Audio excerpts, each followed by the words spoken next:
Hello, welcome back to the History Sphere. What you're about to hear is part 17 in a series on the decline and fall of the Soviet Union. I truly believe that each of these episodes will stand on its own, but if you're the sort of person that likes to have the full context of a story, those earlier episodes are available for your listening pleasure in the same place you found this one. Last week, I talked about the achievements of the Soviet space program in the early years of the space race. Those of you who listened last week will recall that I promised you I was going to cover the Cuban Missile Crisis today. However, if you've been listening to my podcast for this long, you probably know by now that context is very, very important to me. I didn't feel like I could dive right into talking about the Cuban Missile Crisis without first giving some of the background and what was going on in Cuba in the years leading up to it, as well as introducing some of the central figures of the crisis that I've not talked about before. So we're going to move away from our main focus on the Soviet Union for a couple episodes and talk about the context and history of Cuba and the events of the Cuban Revolution that set the stage for the Cuban Missile Crisis. This is The End of History, Part 17.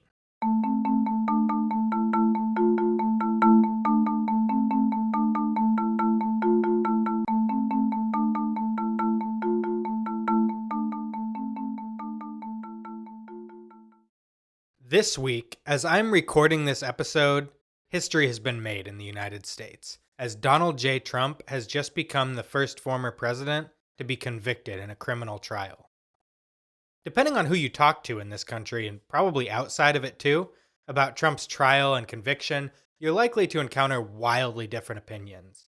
Some of those opinions are going to be measured and reasonable, and others, the loudest and therefore most prominent, are going to be so bombastic and emotional as to border on the absurd. On one side, you're going to have people who hated Donald Trump from the beginning and decided he was guilty before they ever encountered a single fact of the case. Those who hate not what Donald Trump did, but who he is.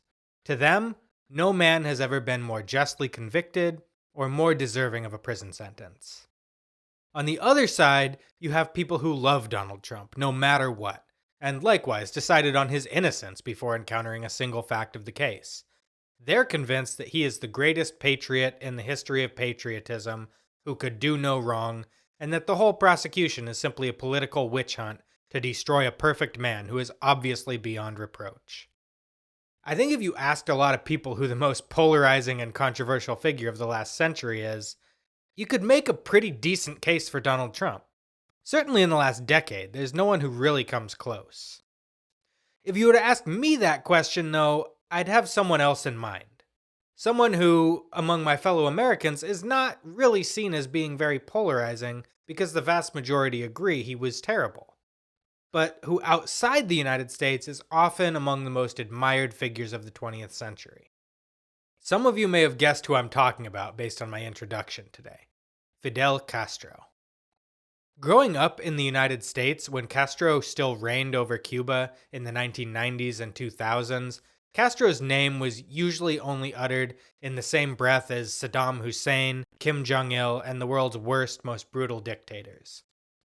It was taken for granted that he was evil, and I often pictured him down in Havana with his filthy beard ominously puffing on his trademark cigar, thinking up ways to destroy the United States and kill me and my family. The way he was portrayed in American media, and talked about by Cuban Americans in particular, it seemed that Castro was evil incarnate. I often assumed that before Castro came along and forced his totalitarian, communist regime on the Cuban people, Cuba must have been a relatively free, open, and prosperous democracy. That was the kind of black and white thinking I grew up with. Countries were either free and democratic, or they weren't, and Cuba was most assuredly in the latter category. I didn't know that in many corners of the globe, in left-wing political circles particularly, Castro is admired as a symbol of anti-colonial resistance and egalitarian government. I didn't know until very recently, for instance, about the decades-long bromance he had with Nelson Mandela, the South African leader who led the liberation movement against the racist apartheid regime. Mandela himself had once been excoriated in the American media as a terrorist and potentially a communist. The apartheid regime was vehemently anti-communist and an important Cold War ally of the United States. Today, however, through the hindsight of history, most Americans have forgotten about our country's alliance with the apartheid regime, and Mandela has become one of those borderline deified, almost universally admired figures in our country. Similar to Martin Luther King Jr., who, by the way, a majority of Americans had a negative opinion of during his lifetime. What is most interesting to me about this is that Mandela, widely seen as a symbol of freedom and liberation by Americans, had nothing but nice things to say about Fidel Castro, who is a symbol of repressive totalitarianism in the eyes of many of the same people. Castro, from the other side of the Cold War, had always opposed the apartheid regime and called them out for what they were, decades before the United States government came around to that point of view. I was pretty embarrassingly ignorant of Cuban history and Latin American history generally until I was well into adulthood. I still can't exactly bill myself as a preeminent expert in the field, but I have made a strong effort to educate myself on the history of this part of the world, including in the research I did for this episode. What I found was not always easy for me to read. I generally consider myself to be a patriotic American, and the history of US involvement in Latin America is not a story that leaves me with pleasant feelings about my own government.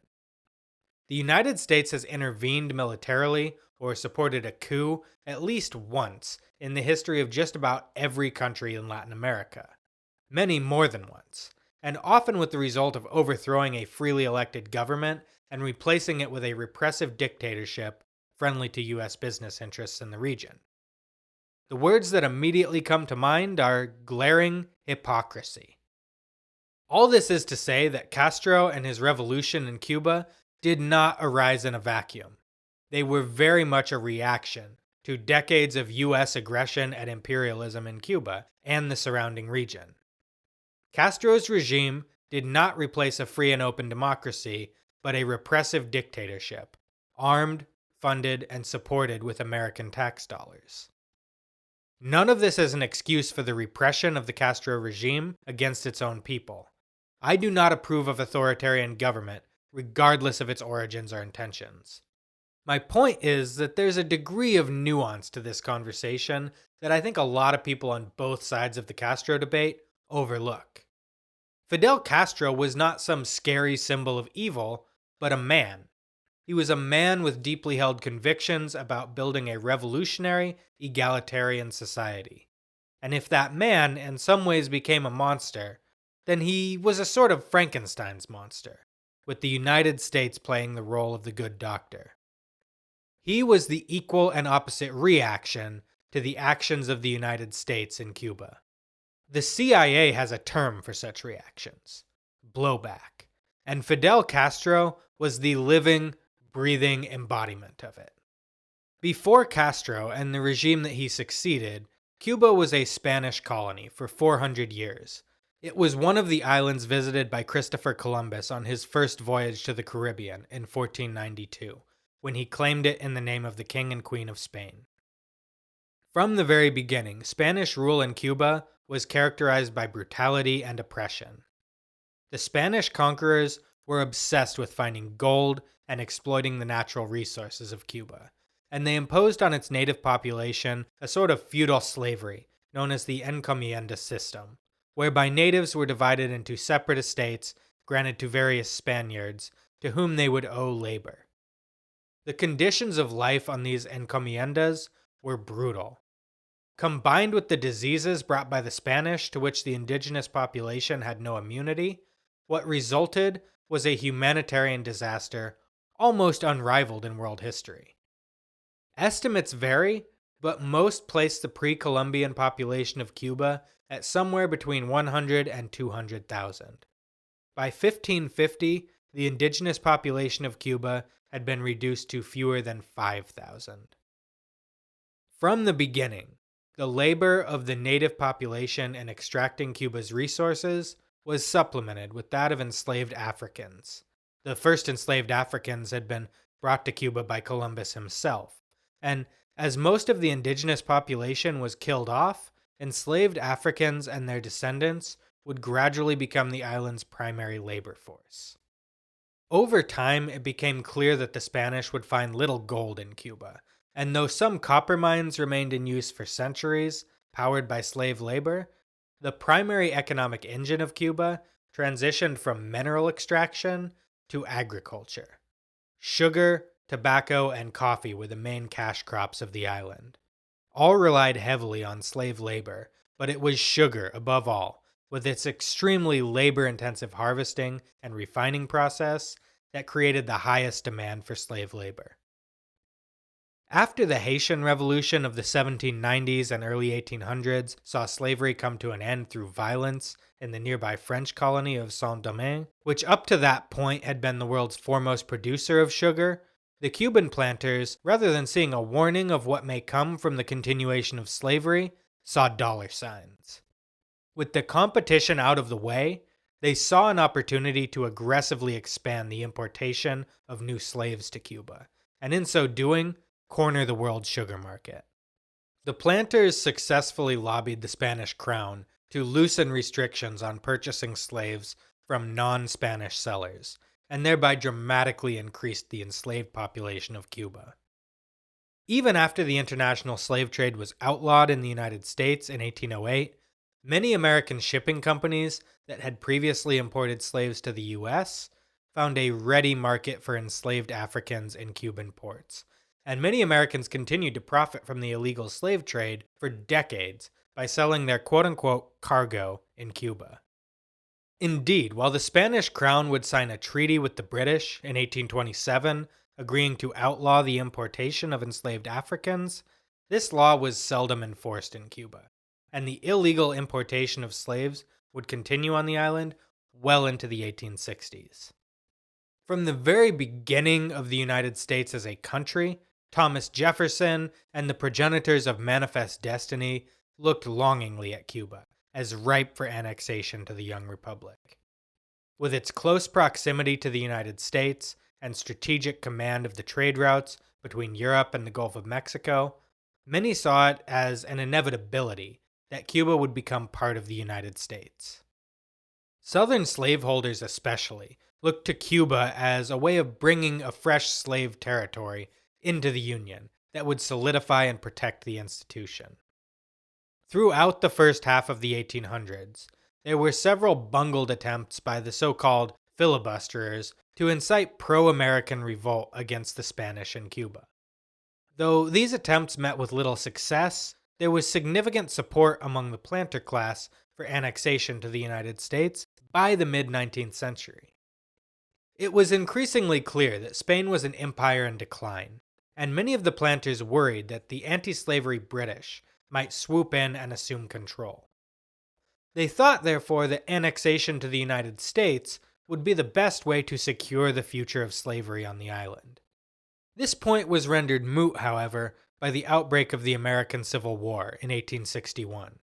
The Cuban slavocracy was highly sympathetic to the Confederate cause, and while the colony would stop short of official relations with the Confederacy, they did enjoy warm, unofficial relations with them.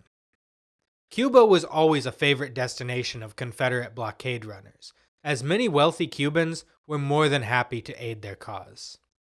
When the Confederacy collapsed in defeat in 1865, many former Confederates fled the United States with as many of their slaves as they could force onto ships, and they went into exile in Cuba, where slavery remained legal. With slavery outlawed in the United States, most of the enthusiasm for annexation on both sides died down quite a bit. However, the United States did not lose its interest in Cuba. They were not so much determined to annex it as they were determined that no one else should have it. The Americans at this point were not so concerned with having the strategic island under Spanish rule, as by this time it was clear that the Spanish were a weakening empire. They had lost almost all their other colonies in the hemisphere to independence in the early 1800s. The real concern of the United States was that Cuba might be lost or sold by the Spanish to a greater power, like the United Kingdom, that might pose a legitimate threat to American security interests. And so the US concocted a policy of non-transfer when it came to Cuba. The Spanish were welcome to keep it, but if they sold it, it had to be sold to the United States. The United States would not accept any other European power in control of Cuba, and American diplomats made clear that the nation was willing to go to war over Cuba. What the United States had not considered at all when formulating this policy was what would happen if Cuba were to become independent. And yet, beginning in 1868, this possibility became a very real one. Cuban independence, once a fringe idea, had been gaining traction since about 1850, often aligned with, but not necessarily wedded to, the growing abolitionist movement on the island. In 1868, the influential Cuban planter Carlos Manuel de Céspedes raised the banner of revolt by setting his slaves free and asking them to join him in the fight for Cuba's liberation as free men, which most of them did. This set in motion a chain of events that led to a 10-year struggle with the Spanish for Cuban independence. That struggle ended in failure, but some limited success. The Spanish ultimately agreed to set those formerly enslaved men free who had engaged in the rebellion, and to make other minor concessions to the rebels, but stopped short of granting independence or ending slavery entirely. Though Cuba remained a Spanish colony, the concessions made to free the formerly enslaved rebels marked the beginning of the end of slavery in Cuba. Gradual emancipation was eventually decreed by the Spanish crown in 1880, with the last enslaved Cubans being set free in 1886, making it the second to last country in the Western Hemisphere to abolish the institution, with only Brazil lagging behind. Another minor uprising would be put down by the Spanish in 1879 to 1880. Then, in 1895, the final war for Cuban independence erupted, inspired and initially led by the Cuban revolutionary José Martí, who had been living in the United States as an émigré. Martí and his fellow émigré revolutionaries feared that the political tide in the United States was trending toward annexing Cuba again, and they sought to preempt this by launching and winning the struggle for independence before the Americans could execute a plan for annexation. In 1895, Martí returned to Cuba, and along with a hero of the previous war for independence, Máximo Gómez, he drafted and signed the Manifesto of Montecristi, declaring the causes of Cuban independence. I'm going to give you a very short, Cliff Notes version of this war. Author Ada Ferrer, whose book Cuba and American History is one of my sources for this week's episode, does an excellent job of breaking it down in her book, so if you're interested in learning more, I recommend that as a good place to start. In short, the Cubans fought a bloody insurgency against the Spanish rule for 3 years, with the Spanish employing more and more brutal tactics, which caught the attention of the public in the United States, who grew increasingly sympathetic to the Cuban rebels and their cause. An American battleship, the Maine, steamed into Havana Harbor in an attempt to project American power and try to force both sides to the negotiating table to end the conflict, preferably on favorable terms to the Cuban rebels, with significant concessions to the United States, of course. While in Havana Harbor, the Maine exploded under mysterious circumstances, and it became a rallying cry for the United States to declare war on Spain, triggering the Spanish-American War. The United States, in hindsight, seems to have been far more concerned with its own imperial interests in the region than it was with the freedom of Cuba. And the war was the launchpad for the United States to become the world power it would become in the coming century. There's debate among historians to this day as to what the American motives in the war were. There are even plenty of conspiracy theories floating around suggesting that the explosion on the Maine was a false flag attack meant to trigger the war. From the perspective of the Cubans, the Americans had swept into the war and stolen their independence from them just when victory was within their grasp. The upshot of this war is that the United States won an easy victory over the Spanish, and rather than gaining true independence, Cuba became relegated to the status of an American satellite state.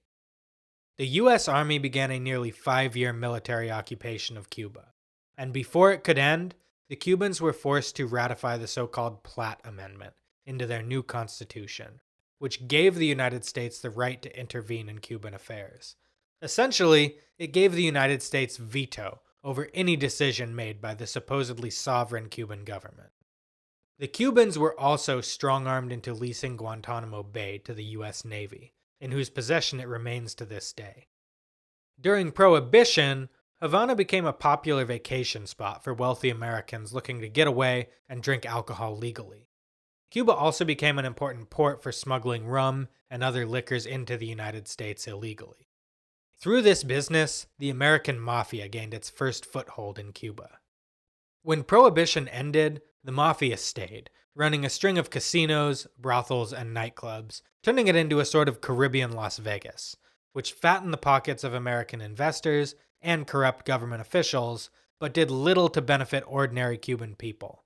And these institutions were seen by proud Cuban nationalists as a degradation of the country's moral values. By the early 1950s, the Cuban government was so deeply tied to the American mafia in Havana as to be almost comically corrupt, and everybody understood it. Daily, suitcases of cash were delivered from the casinos and brothels to corrupt government officials. It was all done in the open, with absolutely no shame. Beyond the naked corruption of the government officials in Havana, however, was the larger issue of concessions made to American agricultural businesses, especially the United Fruit Company, which was one of the largest landholders on the island, in the countryside, that kept most of the rural population living in abject poverty, without the ability to own land or control their own destinies. The agricultural sector of Cuba at this time operated almost as a feudal system, with a few large landowners at the top, including American corporations and a few wealthy Cubans, and the vast majority of the population relegated to the status of subsistence laborers on the massive estates of these corporations and wealthy plantation owners. One such wealthy planter was a transplant from Spain, Fidel Castro. Angel had come to Cuba as a conscript in the Spanish army during Cuba's War of Independence. But following the Spanish defeat, he decided to stay in Cuba and make his life and fortune there. Initially working as an employee of the United Fruit Company, he was able to use this position to make connections and gain investors to start several businesses and eventually buy his own land. He married his first wife, Maria Argota, in 1911 and had 5 children with her. Maria was known locally as Maria the Wealthy, because of her penchant for buying expensive clothes and jewelry to showcase her status, a habit that annoyed Angel to no end. In about 1917, a 15-year-old girl, Lina Ruz Gonzalez, began working as a maid in the Castro home, and Angel became enamored with her, beginning a years-long extramarital affair that resulted in 7 more children. The third child born to this affair was a son, Fidel, born on August 13, 1926. Castro would eventually separate from his wife, marry Lina, and formally recognize and legitimize his children by her in 1943. But young Fidel, despite being formally legitimized, was still looked down on and derided as a bastard by the other elite wealthy families of Cuba. This probably put something of a chip on his shoulder and contributed to the development of his revolutionary ideology. Though he was afforded every opportunity that was typical among the children of Cuba's wealthy elite, he was never fully accepted by his peers, and thus his playmates growing up were primarily the children of the impoverished laborers who worked on his father's estate, many of whom were Afro-Cuban. Fidel himself indicated that the poverty surrounding his childhood playmates and the stark difference between their circumstances and his own left a mark and played a role in pulling him toward left-wing political thinking. He recalled in a 2005 interview, quote, "No doubt what had the greatest influence on me is that where I was born, I lived with people of the most humble origins. I remember the illiterate, unemployed men who would stand in line near the cane fields with nobody to bring them a drop of water, or breakfast or lunch, or give them shelter or transport. And I can't forget those children going barefoot. All the children whom I played with in Biran, all those I grew up with, ran around with, all over the place, were very, very poor." End quote. Eventually, somewhat concerned about the company he was keeping and the trouble he was getting into, Fidel's parents sent him to a Catholic boarding school in Santiago. In 1942, he would transfer to a different Catholic boarding school in Havana. In 1945, Fidel Castro enrolled at the University of Havana, where he chose to study law. While a student at the university, Fidel became deeply involved in student activism and politics. In 1947, he joined the left-wing populist political Ortodoxo Party and began actively campaigning for their candidates in various elections. The Ortodoxo Party was a big tent party, including many moderate liberals on the right of the party, and many who billed themselves as quote-unquote democratic socialists on the left of the party. The platform consisted generally of Cuban nationalism, anti-imperialism, calling for economic independence from the United States, and social reforms, including, importantly, land reform and redistribution. The party was not a revolutionary socialist party, and its members were generally critical of the more radical, Soviet-backed Popular Socialist Party. In contrast to the Popular Socialist, Ortodoxos generally favored multi-party democracy and supported the right of free enterprise and entrepreneurialism. In addition to his political activism, Castro was also engaged in organizing multiple anti-racist and anti-corruption demonstrations while a student. In 1948, he fell in love with and married his first wife, Mirta Diaz-Balart, the daughter of a very wealthy and conservative Cuban family. Among those who sent them expensive wedding gifts was a friend of Mirta's family, the future US-backed dictator Fulgencio Batista, though he did not attend their wedding in person. Mirta gave birth to their only child together in 1949, Fidelito, or Little Fidel. In 1950, Fidel graduated from the University of Havana with a Doctor of Law degree, the equivalent of a U.S. Juris Doctor, which is the degree held by yours truly. After graduating, he began practicing law, but his practice proved a financial failure, largely because he couldn't seem to resist taking on pro bono cases and representing poor Cubans for free, leaving him with very little time to take on cases that brought in any money. Motivated by the suicide of the leader of the Ortodoxo Party, Eduardo Chibas, Castro decided to run for Congress as a representative from the Havana district in the election scheduled for June 1952. The leading candidate in the presidential race that year was the candidate from the Ortodoxo Party, Roberto Agramonte, who promised social reforms and land redistribution. He wanted to break up large corporate estates in the countryside and give that land to the poor peasant laborers who Castro had grown up with. Agramonte's victory looked to be a foregone conclusion in the polls. But rather than accept this, the third-place candidate, a senator and former army general with the support of the Cuban Army High Command, Fulgencio Batista, led a military coup against the government and seized power, quickly and brutally moving to arrest and eliminate his rivals. It is unclear to what extent, if any, the United States government was behind this coup. The CIA still denies that the U.S. had any involvement.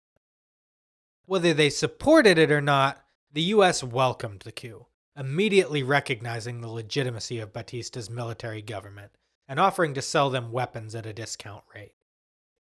With the elections canceled, and himself fearing that he would be arrested and purged by Batista's military junta, Fidel Castro abandoned his hopes for peaceful democratic reform and instead embarked on a course of armed struggle against the Batista regime and the corrupt system it represented.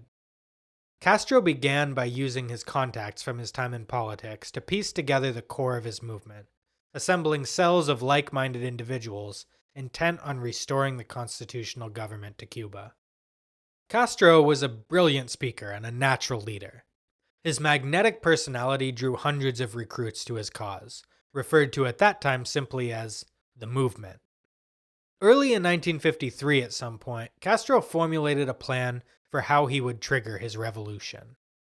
Rather than striking in Havana, where the Batista regime was strongest, Castro and about 165 followers determined to attack and seize control of the Moncada barracks, a base of the Cuban army in the eastern Cuban city of Santiago. The revolutionaries would simultaneously seize control of a nearby radio station, and once the barracks was in their control, they would broadcast it across the country, calling on all Cubans to join them. Castro, ever confident, was certain of victory, and that the plan would work. Some of his followers were less sure, with a few backing out at the last minute and refusing to take part in the attack. Early on the morning of July 26, 1953, Castro and his followers entered the barracks, wearing stolen army uniforms, disguised as a convoy escorting a visiting general. However, things went awry pretty much from the start. When some guards tried to halt them, rather than trying to talk their way through, the rebels panicked and attacked the guards, with gunshots ringing out. This alerted the sleeping soldiers of the barracks to trouble.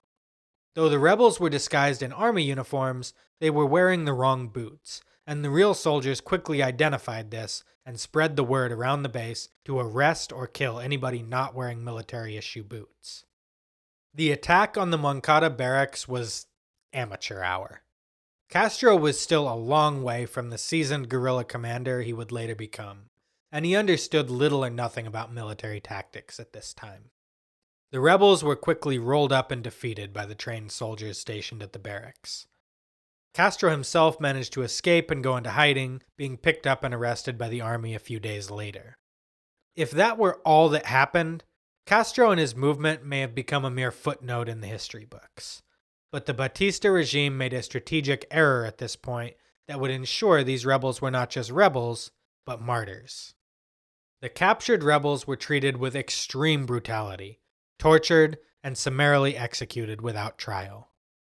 According to one legend of the revolution, of questionable veracity but important to the story nonetheless, Hidea Santa Maria, one of the participants in the attack and the sister of one of the primary leaders, Abel Santa Maria, who was among those summarily executed, was presented by an interrogator with the plucked out eye of her brother and the mangled testicle of her fiancé, and told that they would be killed if she didn't talk. She famously replied, quote, "If you did that to them and they didn't talk, what makes you think I will?" End quote. Fidel Castro was among the luckier ones, being arrested a few days later after the worst of the bloodletting had died down, and he was slated for a show trial and imprisonment. In October, Castro stood trial alongside 65 other defendants, some of whom had actually had nothing to do with the attack on the barracks, but were just opposition politicians lumped in with the rebels so that Batista had an excuse to get rid of them.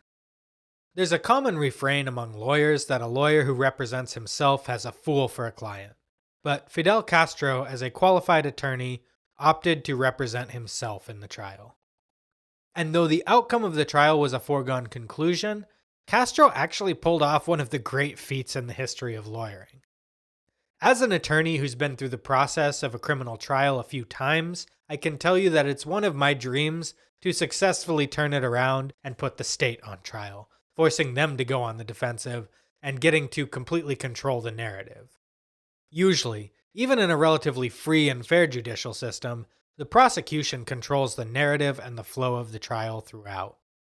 In 1953, Fidel Castro managed to successfully reverse this, and in putting on his defense, he rhetorically indicted the Cuban government and forced the prosecutors onto the defensive. He proclaimed his innocence of the charges, stating that sedition and insurrection were only possible when committed against a lawful constitutional government. And he based his defense on challenging the constitutional legitimacy of Batista's government, something the prosecutors had a very difficult time rebutting because Castro was right. Batista's presidency was not established by lawful constitutional means. In his closing argument, Castro spoke at length about the theory of constitutional government, the philosophy of democracy, and the right of the people to rebellion. He famously quoted Thomas Jefferson's words from the U.S. Declaration of Independence that governments were instituted to protect the liberty of the people, and that when a government becomes destructive to those ends, it is the right of the people to alter or abolish it.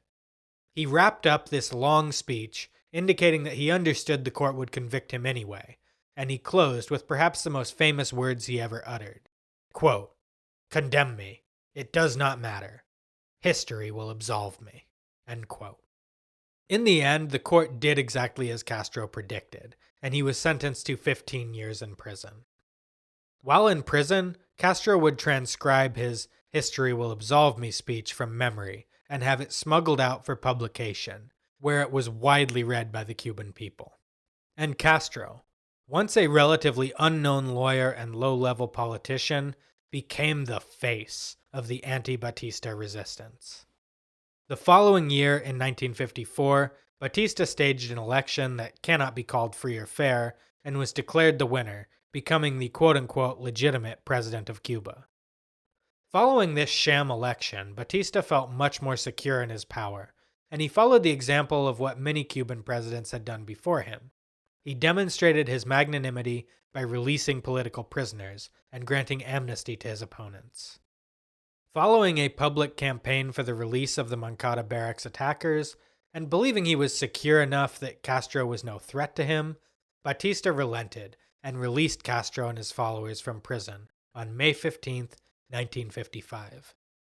Determined to continue his struggle against Batista and realizing that this would be impossible inside Cuba without facing arrest again, shortly after his release, Fidel and his brother Raul departed Cuba for Mexico, where they were determined to regroup and return to Cuba to wage an armed struggle against Batista.